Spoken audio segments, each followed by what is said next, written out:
ஊடகங்களின் பார்வையில் இன்று வெளியாகிய நாளிதழ்களில் உள்ள முக்கிய செய்திகளின் கண்ணோட்டம்.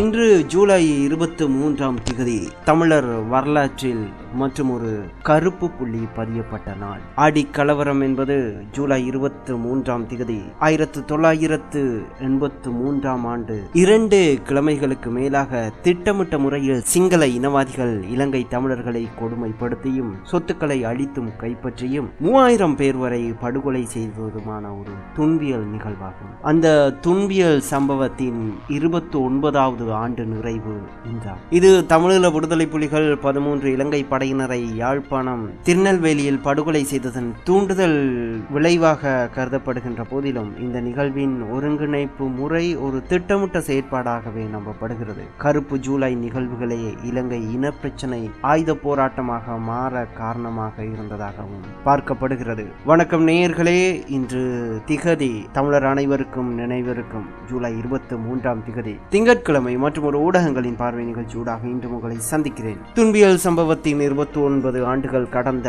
இந்த துயரகரமான நாளை உலகளாவிய வாழ் தமிழர்கள் நினைவு கூர்ந்து வருகின்றனர். இன்றும் நாம் யாழ்ப்பாணத்திலிருந்து வெளிவந்துள்ள உதயன் பத்திரிகை முதலாவதாக பார்க்கலாம். இலங்கை மனித உரிமை மேம்பாடுகள் குறித்து ஐநா அறிக்கை அனுப்புகிறது என்ற பிரதான தலைப்புடன் இன்றைய உதயன் வெளிவந்துள்ளது. ஜெனீவாவில் கடந்த மார்ச் மாதம் இலங்கைக்கு எதிராக கொண்டு வரப்பட்ட தீர்மானத்தின் பின்னர் இலங்கையில் மேற்கொள்ளப்பட்ட மனிதாபிமான நடவடிக்கைகள் தொடர்பான முன்னேற்ற அறிக்கை ஒன்றை இலங்கை ஐநாவிற்கு அனுப்ப உள்ளதாக அமைச்சரும் மனித உரிமைகளுக்கான விசேட தூதுவருமான மஹிந்த சமரசிங்க தெரிவித்துள்ளார். ஜெனீவாவில் இயங்கும் மனித உரிமைகள் சபையில் எதிர்வரும் நவம்பர் மாதம் நடைபெறவுள்ள அமர்வை முன்வைத்தே இந்த அறிக்கை தயாரிக்கப்பட்டு ஜனாதிபதியின் ஒப்புதலுடன் இன்று அனுப்பி வைக்கப்பட்டுள்ளது எனவும் அவர் தெரிவித்தார். இலங்கையில் மனித உரிமைகள் மோசமாக மீறப்பட்டதையும் தொடர்ந்து மீறப்பட்டு கொண்டு இருப்பதையும் கண்டித்து கடந்த மார்ச் மாதம் ஜெனீவாவில் மனித உரிமைகள் சபையில் இலங்கைக்கு எதிரான தீர்மானம் ஒன்று நிறைவேற்றப்பட்டது. அதில் இலங்கையில் மனித உரிமைகள் தொடர்பான மேம்பாட்டுக்காக நல்லிணக்க ஆணைக்குழுவின் பரிந்துரைகளை நடைமுறைப்படுத்துமாறும் அதற்கு குறித்த கால அவகாசம் வழங்கப்படுவதாகவும் அறிவிக்கப்பட்டிருந்தது. இந்த இறுதி அவகாசத்தில் இலங்கையில் மனித உரிமைகள் மேம்பாட்டுக்கான சமிக்ஞைகள் கிடைக்காத விடுத்து இலங்கைக்கு எதிரான இறுக்கமான நடவடிக்கைகளை நாம் இறங்க நேரிடும் என்று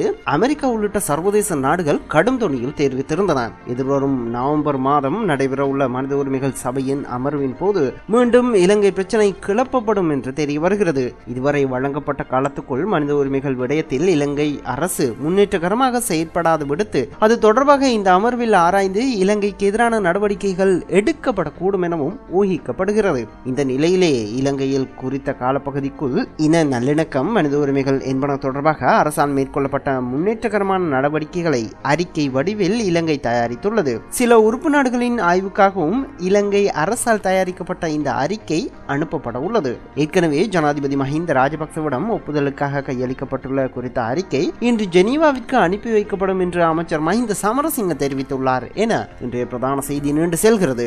தன்மான தமிழ் தலைமைகளிடம் முஸ்லிம்கள் பாடம் கற்க வேண்டும், ரவுஃப் ஹக்கீம் புகழாரம் என்ற தலைப்பில் இன்னொரு செய்தி வெளியிடப்பட்டுள்ளது. தேசிய பட்டியல் ஆசனத்திற்காக யாசகம் செய்யாது முதுகெலும்புடன் நின்று பெரும்பான்மையினருடன் போராடிய தமிழ் தேசிய தலைமைகளின் வரலாற்றில் இருந்து முஸ்லிம் சமூகம் பாடம் கற்க வேண்டியது அதிகம் உள்ளன. அவர்களின் ஆளுமைக்கு மத்தியில் எங்களை நாங்கள் உரசி பார்த்து பாடம் படிக்க வேண்டியுள்ளது. அவர்களைப் போல் நாங்கள் இறுதியாகவும் உறுதியாகவும் எடுத்த தீர்மானம் இன்று உங்கள் முன்னிலையில் எங்களை முதுகெலும்புடன் பேச வைத்துள்ளது. இவ்வாறு ஸ்ரீலங்கா முஸ்லிம் காங்கிரஸ் தலைவரும் நீதி அமைச்சருமான ரவுஃப் ஹக்கீம் தெரிவித்தார். தமிழ் தேசிய தலைமைகளின் ஆளுமையும் அவர்கள் முக்கிய பல தீர்மானங்களை எடுப்பதற்கு செய்த அர்ப்பணிப்புகளையும் வரலாறுகள் பதிந்துள்ளன.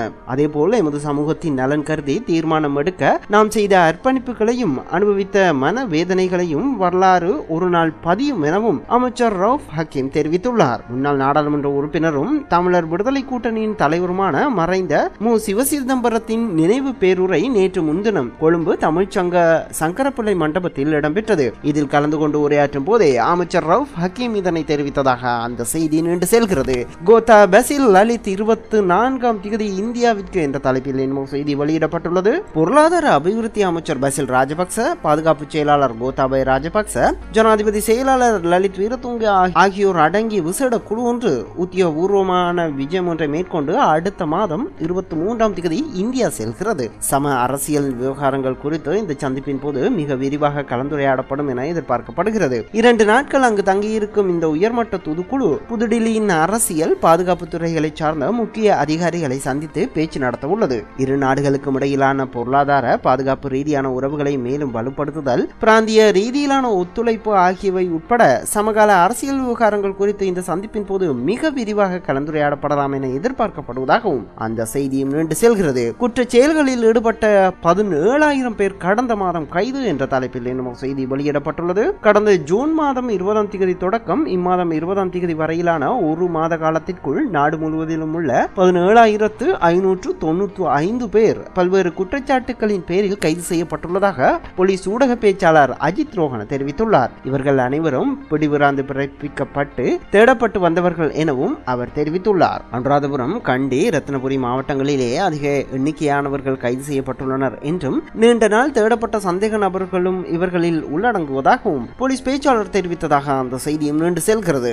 அதனை தவிர ஊழல் கும்பல்களே அரசின் அடிவரடிகளாக உள்ளனர், பொங்கி எழுகிறார் பொன்சேகா என்ற தலைப்பில் என்னும் செய்தி வெளியிடப்பட்டுள்ளது.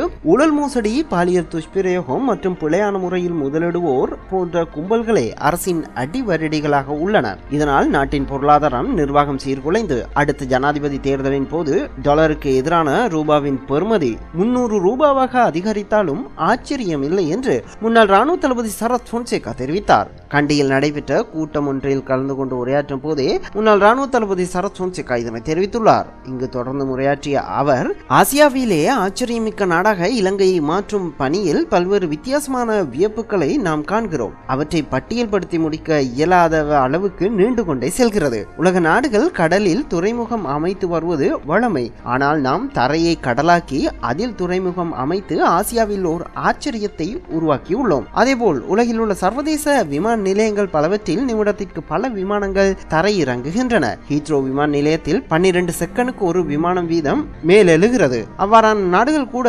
புதிதாக சர்வதேச விமான நிலையத்தை அமைக்கவில்லை. ஆனால் கட்டுநாயக்கவில் இருந்து 30 நிமிடங்களில் ஹம்பாந்தோட்டையை சென்றடையக்கூடிய தூரத்தில் மற்றும் ஒரு சர்வதேச விமான நிலையத்தை அமைப்பதன் மூலம் நாம் ஆசியாவில் ஆச்சரியத்தை உருவாக்கியுள்ளோம் என சரத் பொன்சேகா தெரிவித்ததாக அந்த செய்தியும் நீண்டு செல்கிறது. இதனை தவிர ஜனாதிபதி மஹிந்தவின் குடும்ப அரசியலினால் நாடு சீரழியும் நிலையில் உள்ளதாக விக்ரமபாகு கருணாரத்ன சுட்டிக்காட்டு என்ற தலைப்பிலும், நீதிமன்றங்கள் தாக்கப்பட்டால் மக்கள் சுதந்திரம் பாதிக்கப்படும், மன்னார் சட்டத்தரணிகள் சங்கம் தெரிவிப்பு என்ற தலைப்பிலும் இன்னும் சில செய்திகளையும் உதயன் பத்திரிகையை வெளியிட்டுள்ளது. அதனை தவிர நாம் அடுத்ததாக இன்றைய தினம் வெளிவந்துள்ள திவ்ய இன பத்திரிகை எடுத்துக்கொள்ளலாம். அதனுடைய பிரதான செய்தி நவ செட்லக்குனு நிக்குத்வே என்ற பிரதான தலைப்புடன் திவ்ய இன வெளிவந்துள்ளது. புதிய செட் புள்ளி பெறுபேறுகள் வெளிவந்துள்ளதாக அந்த தலைப்புச் செய்தியை திவ்ய இன வெளியிட்டுள்ளது. அதனை தவிர கொடக்கத்தின் மவசக தியனி அவசன் கவனட்ட நிக்மயத்தி என்ற தலைப்பில் இன்னொரு செய்தி வெளியிடப்பட்டுள்ளது. இது ரத்னபுரி கஹவத்த கொடக்கத்தன் பிரதேசத்தில் தாயும் மகளும் கொலை செய்யப்பட்டதை அடுத்து அவரது இறுதிக்கிரியைகள் நேற்று முன்தினம் நடைபெற்றிருந்தன. இந்த செய்தியையும் அதன் போது எடுக்கப்பட்ட புகைப்படத்தையும் தி இன பத்திரிகை இன்று ஒரு பிரதான செய்தியாக முன்பக்கத்தில் வெளியிட்டுள்ளது. அத்துடன் மன்னாரம் சித்தியகன பூர்ண பரீட்சணய கரணவா அதிகரணி சுவாதீனத்தை நெத்திகரான் இடதென்னி நெஹ ஜனபதி மஹிந்த ராஜபக்ச என்ற தலைப்பில் இன்னும் ஒரு செய்தி வெளியிடப்பட்டுள்ளது. மன்னார் நீதிமன்றம் தாக்கப்பட்ட சம்பவம் குறித்து முழுமையான விசாரணை நடத்தப்படும். நீதிமன்றத்தின் சுயாதீன தன்மையை இல்லாது போக அரசாங்கம் ஒருபோதும் இடமளிக்காது என ஜனாதிபதி மஹிந்த ராஜபக்ச தெரிவித்துள்ளதாக அந்த தலைப்புச் செய்தி வெளியிடப்பட்டுள்ளது. அத்துடன் ஆண்டுவ நயகவான தவத் நய அரகன என்ற தலைப்பில் ஒரு செய்தி வெளியிடப்பட்டுள்ளது. அரசாங்கம் கடன்களை செலுத்த வேறு கடன்களை பெற்றுக் கொண்டுள்ளதாக அந்த தலைப்புச் செய்தி வெளியிடப்பட்டுள்ளது. ஐக்கிய தேசிய கட்சியின் நாடாளுமன்ற உறுப்பினரும் பொருளியல் வல்லுநருமான ஹர்ஷடி சில்வா தெரிவித்த கருத்தை அந்த செய்தியாக திவைன பத்திரிகை வெளியிட்டுள்ளது. அத்துடன் மெத்தியமத்து வரங்கே இலங்கை பரப்புரட்ட பலசபா புகுணு மத்தியஸ்தானයක් වෙලා என்ற தலைப்பில் ஒரு செய்தி வெளியிடப்பட்டுள்ளது. அமைச்சர்கள் நாடாளுமன்ற உறுப்பினர்களின் அடுத்த சந்ததிக்கு மாகாண சபை ஒரு பயிற்சி முகாமாக உருமாறியுள்ளதாக ஜேவிபி குற்றம் சுமத்தியுள்ளது. அந்த செய்தியையும் திவ இனப்பத்திரிகை அதன் முன் பக்கத்தில் வெளியிட்டுள்ளது. நாம் அடுத்ததாக இன்றைய தினம் வெளிவந்துள்ள லங்கா தீப பத்திரிகையை எடுக்கலாம். உசஸ்பேல செட்லக்குனு நிக்குத்கரதி என்ற பிரதான தலைப்புடன் லங்கா தீப பத்திரிகையும் வெளிவந்துள்ளது. Z பெறுபவர்கள் வெளியிடப்பட்டுள்ளதாக அந்த தலைப்பு செய்தியை லங்கா தீப வெளியிட்டுள்ளது. அதனை தவிர மன்னார் சம்பவம் குறித்து முழுமையான விசாரணை நடத்தப்படும் என ஜனாதிபதி மஹிந்த ராஜபக்ச தெரிவித்த செய்தியையும், கஹவத்த குடக்கத்தென்ன இரட்டை கொலை சம்பவம் குறித்து நடத்தப்படும் விசாரணைகள் குறித்தும் சில செய்திகளை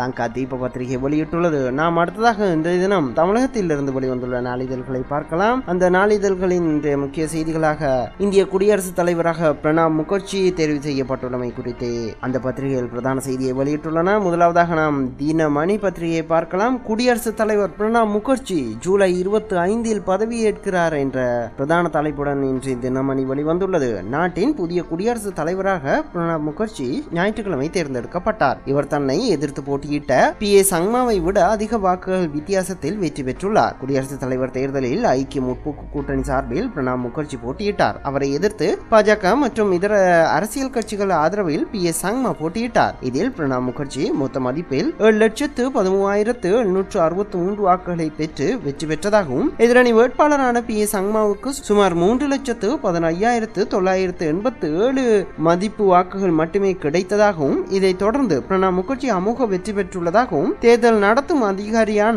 மாநிலங்களவை செயலாளர் தெரிவித்துள்ளார். இந்த நிலையில் இந்தியாவின் புதிய குடியரசுத் தலைவராக பிரணாப் முகர்ஜி எதிர்வரும் 25ஆம் தேதி பதவியேற்கிறார் என அந்த பிரதான செய்தி நீண்டு செல்கிறது. அத்துடன் மன்மோகன் சிங் சோனியா வாழ்த்து என்ற தலைப்பில் இன்னும் ஒரு செய்தியும் வெளியிடப்பட்டுள்ளது. புதிதாக தேர்ந்தெடுக்கப்பட்ட குடியரசுத் தலைவர் பிரணாப் முகர்ஜிக்கு மன்மோகன் சிங், சோனியா காந்தி உள்ளிட்ட தலைவர்கள் வாழ்த்து தெரிவித்து வருகின்றனர். இந்த செய்தியையும் தினமணி பத்திரிகை அதன் முன்பக்கத்தில் பிரதானமாக வெளியிட்டுள்ளது.